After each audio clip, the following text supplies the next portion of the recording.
once again, folks, it does look like today we've got another special guest on our show here. He's a star from Days of Our Lives, General Hospital, and Mission Impossible, the reboot, just to name a few of the shows that he starred in. It's Thaao Penghlis. And Thaao, welcome to my show. Thank you, sir.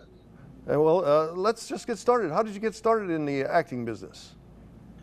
You tell these stories so often, you try to put a new spin on them.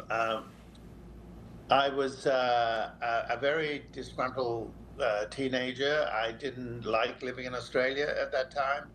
I came from a Greek family that had certain rules, like every generation goes through, but I found them to be rather Victorian, and so I was looking for an escape, and I ended up coming to the United States because I always thought American movies kind of gave you a beautiful environment and an innocence. I mean, all that's gone now. I mean, we're in a whole different around the world. But I landed in New York. I met a teacher by the name of Milton Katselas, who was doing Broadway at the time, Butterflies of Pree. He was directing at that time. And then I studied with him for 2 years, and through that,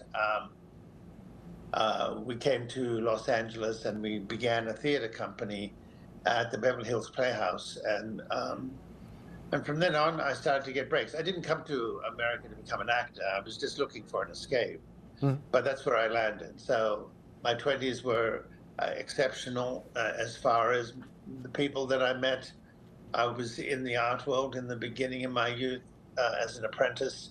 And then I went to study fashion. And then from fashion, I went into the acting. And so all of it kind of paid off because you need to be, for me anyway, as an actor, you need to have some kind of training in the arts and also on how you dress and how you present yourself.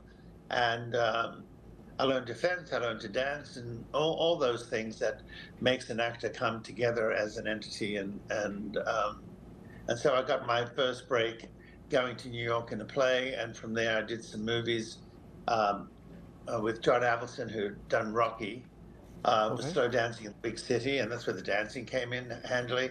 And then from there, I did a play in New York, and then I came back to LA, did some theater here, and then went to the Arments and met Charlton Heston, and then I did Altered States, and with Ken Russell directing and Bill Hurt, and then there was a big strike, and the only place you could work were the soaps, and so I got onto General Hospital, and that's how it all started.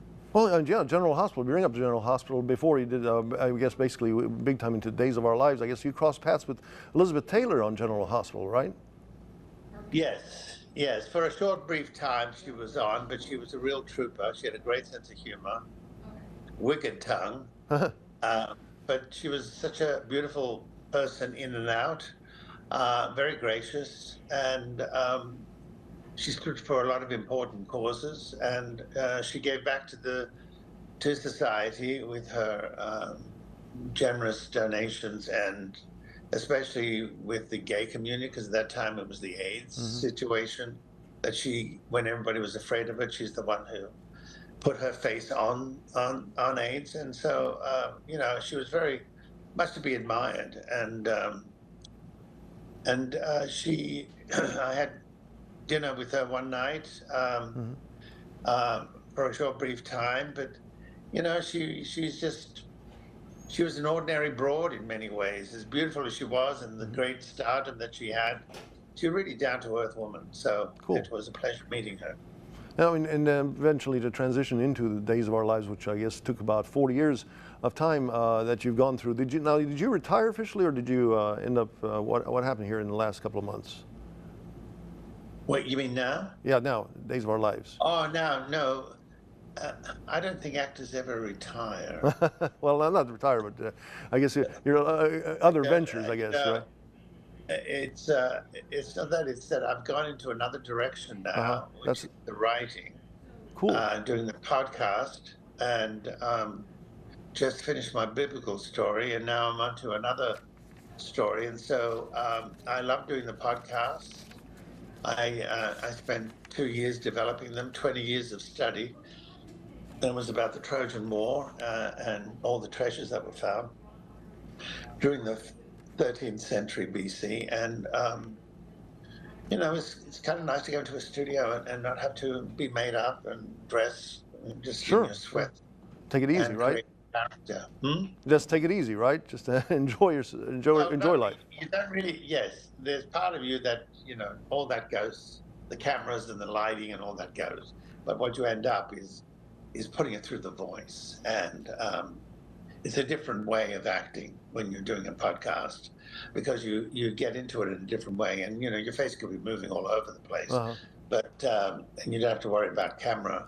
And so, I love ancient history. And so to talk about the ancient warriors of the Trojan War, the Greeks and the Trojans, and then the treasures that were found in Troy and Mycenae, and then visiting the great island of Kefalonia in Greece to explore Ulysses and where the true island of Ithaca, where he resided, was, because it was changed through a terrible earthquake between the 4th and 6th century BC, AD. See, it came down a whole mountain and brought two islands together, and so it kind of disappeared. But now they're exploring it and bringing the reality back of where he truly lived. And so I explored that last year, and so I enjoy the writing.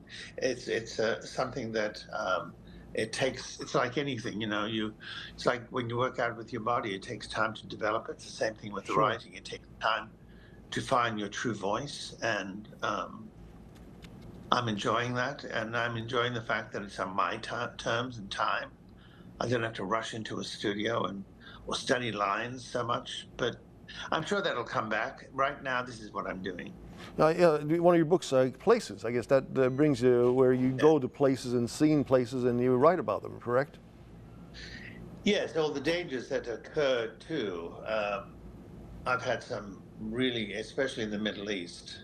I think the scariest, well, two times, but the scariest time was when I went to explore southern Lebanon, where Okay. Alexander the Great had resided there for a while, and I went to the Hippodrome that used to have the great chariot races, just like in Rome, Wow. and going. And we stopped the car, and I'm looking at the buildings because there were so many bullet holes, and this was between the Hezbollah and the Israelis, and you could see from where I was standing, I could see Israel across the sea, and Hezbollah, one of the soldiers, pulled me out of the car and threw me against the wall, thinking I was an Israeli spy.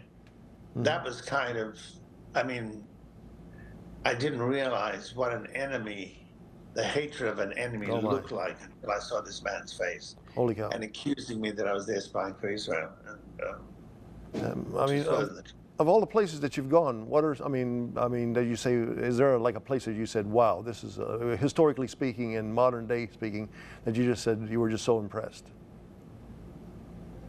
oh, there's so many. So many places like in Egypt. Uh-huh.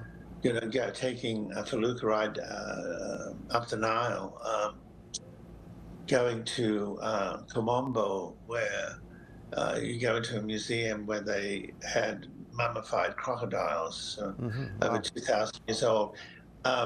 Those temples, seeing the pyramids,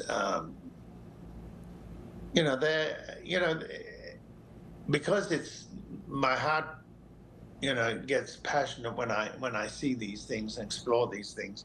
The same with Greece, going to the Acropolis and going to Cape Sunion or going over the cliffs of Santorini and seeing that kind of beauty, and then realizing that one of the biggest earthquakes known to man happened there, 1500 BC, and I mean a tidal wave that was so huge that it ended up in Egypt, and My so. goodness.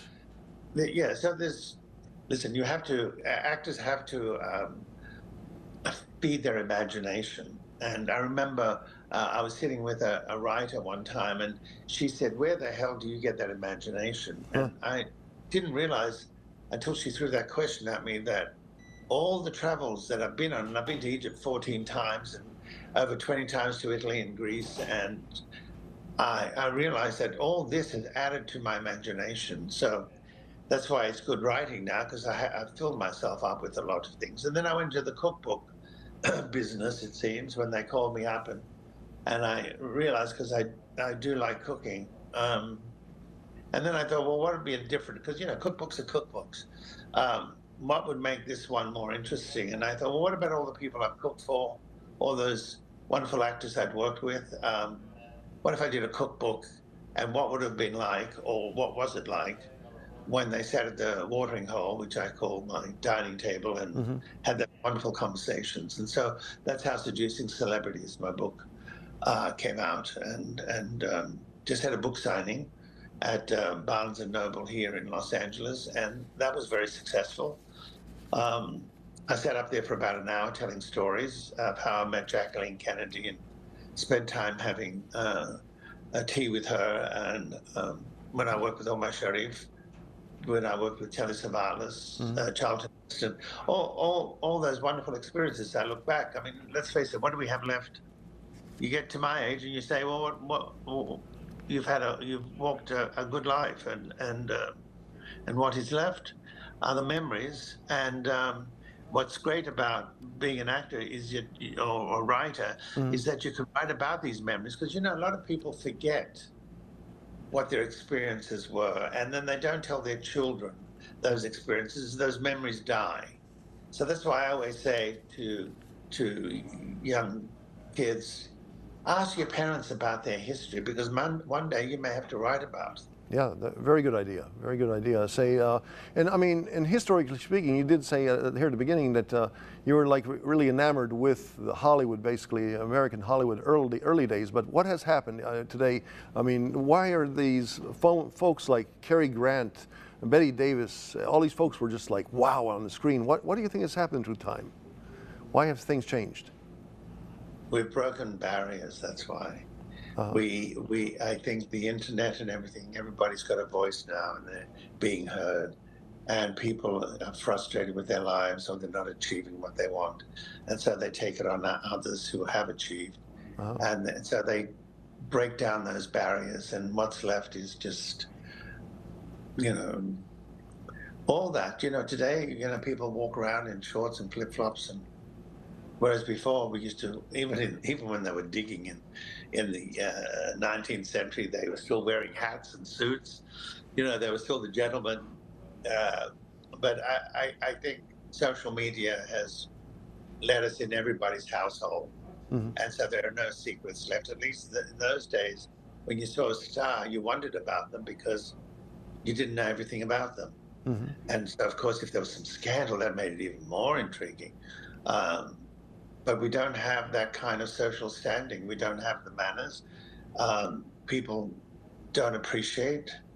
But those of us who are still part of that golden age at the end of it, it's like they threw out everything. Now you look at Netflix; they've got every possible kind of story out there. There's nothing left to the imagination, except if you travel. And I just think it's the way people treat their parents. I like, sometimes I hear parents and the way they discipline children, because listen, we need to know what is right and what is not. That's why even animals, you've got to train them so they can face life and understand what's right and what's wrong. It's the same thing with children, but in those days, during the Cary Grant days, even though they may have done drugs and that, we never knew about it unless some scandal came through. But it's just a different world, and it's not better. They say, well, things get better. They don't. Well, I mean, is there anybody in this modern day world that, I mean, some of these actors and actresses that stand out to you? Because there's nothing, again, that's that incredible aura of the old Hollywood. I mean, I would say like a DiCaprio. I mean, there's a few people still left out there that are modern day. Anybody that's of this new bunch of actors and actresses that you say, wow, this person really has that? Not yet. I don't think they've done enough to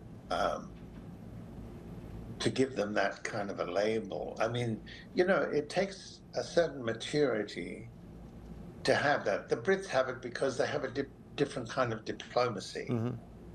Um, as far as the young actors, because of politics and what people believe in, I mean, I see some actors and what they believe in, and I'm going, oh my God, they don't understand that we're feeding mediocrity. And, let's face it, the reason why we have statues, the reason why we have icons, the reason why we have certain things that we admire and we look up to is because they've stood the test of time. And I just find that we need to be more responsible about what we show the youth as an example of what, because the good things usually last, they sustain somehow. But, they don't even know what happened 5 years ago. Mm-hmm. I grew up understanding history and my teachers, the theater and who came before us, the kind of foundation we stand upon because of how well these individuals did and what they passed on to us, all those things. And but we still have a lot. You see the private schools, you see schools, and you see wonderful children growing up. So I don't want to judge them and put a judgment across all of them because there's always going to be some extraordinary human beings coming through and being above the riffraff. But not as much as it used to be. Divorce was so bad to have in the family. It could ruin the family's name. That's how I grew up. Having a record, being arrested for something. Sure, it brings on some kind of publicity in that. But, a lot of the rules are broken, and that only leads to chaos. And I'm hoping that... and some people may not like, but I hope Mr. Biden wins because I think he stands for integrity, whether you believe in his policies or not. The other is just chaos. I mean, it's all complaining and victimization. I like somebody who stands as a leader. Understand. And I think, the prime ministers of England and the way they stood and the way they spoke, it's integrity, it's dignity, and I think those things are important. And I don't like people who complain a lot and always breaking down things because it makes them look like a victim. I just say to myself, you're a grown-up, time to take responsibility for what you've done. And this is a great country, and it stands, hugely across the world as far as what we have. And you bring up like the history. I mean, like you bring up. We talked about Hollywood and how it changed. I mean, even like say politics. If you go back to FDR or Winston Churchill, I mean, those were folks that you look at in history, and it's like that same like wow factor from Hollywood. It's almost like that wow factor when you think about political history too, right? How things have changed. Yes. Well, you even look when the Queen of England died. Yes. There was 70 years of a reign that was just. You realize why she was the queen, and because she made sure that the things of the family that would have, could have ruined them were kept within the family. Now it's all over the place. But she stood for 70 years. And what was sad is that was the end of an era. And I know the world changes. And I just hope we are able to sustain, because Europe is going through today, I think, they're voting and they're going more towards the right, because the influence of Russia and China. We have to be careful and what we stand for. I love this country. I mean, I came from Australia, but I became an American citizen because I believed in its principles and its generosity and its wonderful people. We have a wonderful society, Americans. They're very generous and very creative, and they're also forgiving. And so, but we have to be careful what we bring into our future. So you're just, to me, sound, like you say, when you're a historian, you just sound so brilliant in the history. I mean, and again, a lot of folks, I mean, obviously see as Tony DiMera, but this is a whole other side that our folks are seeing right now. But let's just go into Tony DiMera. How many times did Tony DiMera come back from the death and being killed? I mean, how many times did that happen? That's almost a funny question because I was the first one in daytime who died and came back, and and it was justified. But then after 7 times, you think 7 times, 7 mistakes were made.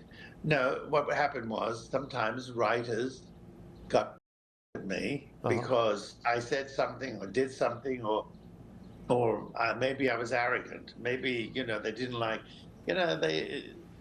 I'm a complex character, just like Joe Moscola, who played Stefano. But what we did was we created a family that has reigned for a very long time, and it had shadows to it, which meant it had secrets, and you never quite knew if they were going to turn or not. They were romantic, but they were the bad boys, and let's face it, women love bad boys. And sometimes guys like to be like a bad boy, but they can't get away with it. So Tony DiMera was, I tried to give him some style. I brought everything that I learned in my 20s into a package that created this character. I think that's why it sustained itself, because it was built on not empty air. It was built on a foundation that took a lot of struggle to become a success in this business, and to continue the success. And so to me, it's always being ahead of when people think they've worked you out. You say, no, here comes a new episode. So that's what I like, and that's why I like traveling, because everything is a new experience. And when I come home, something about me, when I walk out of that front door and came back through that same door, something about me would have changed. Well, and you had, like I say, you're a historian, and you almost had a long history. What, it was almost 40 years on Days of Our Lives. That's a long history. Yes, it's kind of, yeah, it is. I can't believe that it's been that long. To have lasted that long, especially in a novella, in a series. One of the things I loved about telling my podcast story about Homer and the Trojan Wars and the Ulysses character coming home after 20 years. Homer created in the ancient world during an illiterate age, in the 8th to 9th century BC, he created a story that had a tale to it that continued and continued in a long poetry form. So it kind of showed up today when I look at it, how novellas are done, how soaps are done, how series continue. So that in the 6th century BC, they started to write these stories. And so when you think that Greece was, an important culture influence in the Western world. So when I look at it today, when I'm telling stories, that's part of the oration that they used to do when they didn't know how to write. And all you had were people listening to tales of ancient warriors that walked the ground that they are walking on today. And so, that's why I like, the Vikings and the conquistadors and the Crusaders. I love all that kind of adventure, because it was conquering an idea with a new idea. And so, history's, to me, is just fascinating. I wish people were more interested in it, because they'd be surprised what lays there that we haven't yet uncovered. I just have a feeling that you're a big fan of Don Quixote. When you talk, history. I mean, sure, it's a play and everything, but I just have a feeling. Are you a big fan of Don Quixote? It was the first musical I saw when I came to New York. Man of La Mancha. And then years later, a play I did at the Geffen Playhouse here in Los Angeles was by the same writer who did Man of La Mancha. Okay, cool. Yeah, so. And now because the historian part, that impresses me. I mean, I know that you were, you heard of it, that you were a historian, but my gosh, you're brilliant in this. Let me just ask you this question, because you may know what your answer is, at least. The pyramids, you talk about Egypt and everything, those were built to specifics, even with stellar specifics. I mean, do you believe that there was, some people say, oh, there must have been some alien life that somewhere influenced these people at one time or another to build these things more or less in parallel with stellar things. What do you think? Well, we're talking about 2600 BC. Yeah. How did people know how to fix them to align with stellar activity? And that's unbelievable. You know what? You know what the perspective these days that I think is so wrong is because it was done so many years ago, Uh, thousands of years ago, that we, because we're later, know more than they did. that's yeah. They say I guess the arrogance Not of true. modern folks are arrogant. I guess believing that. Yes, look, they built things to last. Yeah. The Oh Greeks yes. built the Acropolis, and you think about it, that's 5th century BC. You look at the pyramids; they're 4,600 years old. They build things to last. What do we do today? No, we build things that they won't last because ours is about change all the time. A lot of cars Theirs are was built that about way. sustaining a culture. I guess a lot of cars are built that way, not to last, just turn into Oh, refrigerators everything's and stuff built like that way that. these days. Yeah. Yes, everything's done on the cheap. Yeah. You Yeah. know, we because money is so important. In those days, you know, the Egyptians who built the pyramids were paid in grain. Mm-hmm. You know, so that was their pay. And so, no, I think, did the aliens have something to do with it? They knew. I mean, if you explore the three wise men, they came from a world of astronomy, astrology, Sure. and they came from northern Persia, and they were part of the king's court. They were there to influence him. They knew so much about astronomy, and and how much they knew about life. We have too many distortions today. I mean, Mm-hmm. there are so many lies being put out there for the sake of influence and winning. Because, you know, what upsets me the most today is how people lie. Mm-hmm. That to me only brings down a society. It doesn't uplift society. I just don't understand why. You know, you tell the truth once, you tell a lie always because you're constantly trying to get out of something and you're not facing the responsibility of the truth. And the truth is so important. I mean, that's how we were raised. That's what our grandparents used to teach us and scold us when we got caught in a lie or cheating. You know, there's always crime going to be around because there's going to be people who want to get through the red sign and run ahead of everybody else and cheat. You know, there's just part Well, of man's nature. it's just like going back into history. You talk about in the few minutes we have left to talk about history. You know, like a lot of schools now don't want to teach American history, and like they're almost like, oh, well, we're not going to talk about that. That'll get out of the kids' minds, and they won't think about the 1800s or 1700s. It's funny how Yes, but that's look happening. at the yes, sir, but look at the people that are doing that. Yeah. You just have to look to see who are the ones who don't want those things. What are they afraid of? Why don't we want to face Black history? Yeah. I mean, why not? You You know, have to. that happened, and that's the truth. And look how many people paid for it. And why Exactly. should we? It should be something that we did and learned from and learned to respect. That there are people in those days that were afraid Mm-hmm. or to give credence to a society that was so cruelly. It's very upsetting to me when I see that because I grew Understand. up in Australia with the Australian white policy and what we did to Aborigines. I Mm-hmm. mean, you know, in the 19th century, we wanted to integrate with the Aborigines so that they could marry off the women, the Aboriginal women, so that they could clear out the color of the Aborigines race.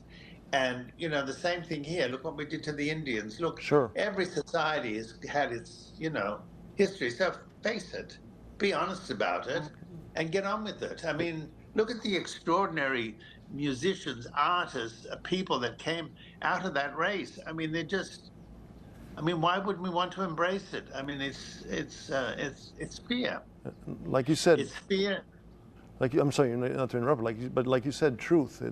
As they say, the old saying, "Truth will set you free." It is sad, like you say, that there's a lot of lies going on in this day and time, just to change people's stories of life. Yeah. Well, I didn't, you know, it's. I mean, it's not to end on such a somber note, but but I guess, you know, again, what is your future? We got another minute or two left. Your future holds, I guess, more writing, more acting in some other shows and plays and soap operas. I want to see my biblical story made into a film. I Okay. think it's important because I've done a lot of research. I went to Egypt for over 2 weeks and traveled up and down the Nile and followed the route of the Holy Family's escape from Herod and what took place during those 4 years, and when Herod died and how the Holy Family came back.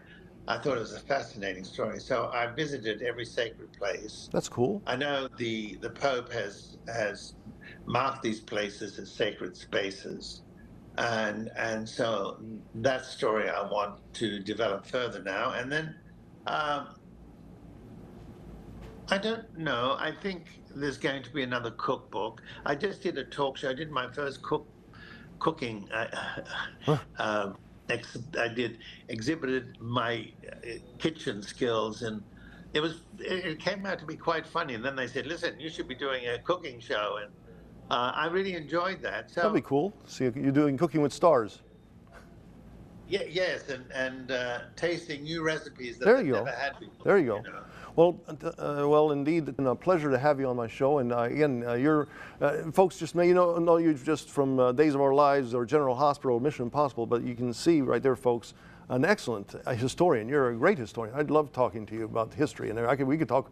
I'd like to talk another couple of hours with you one day. Oh yes, I could talk to you a lot about the journeys I've taken, and there's so much to discover. So life, we should not shortchange life, or some people say to me, that life is boring for them, and I say, no, you're boring. There's a lot to explore out there. Life is interesting. Thank you. You make it very interesting, and again, your historic stories are great stuff. And thank you for being on my show. Thank you, sir. Thank you. Take care. Bye-bye. God bless. You too. God bless you too.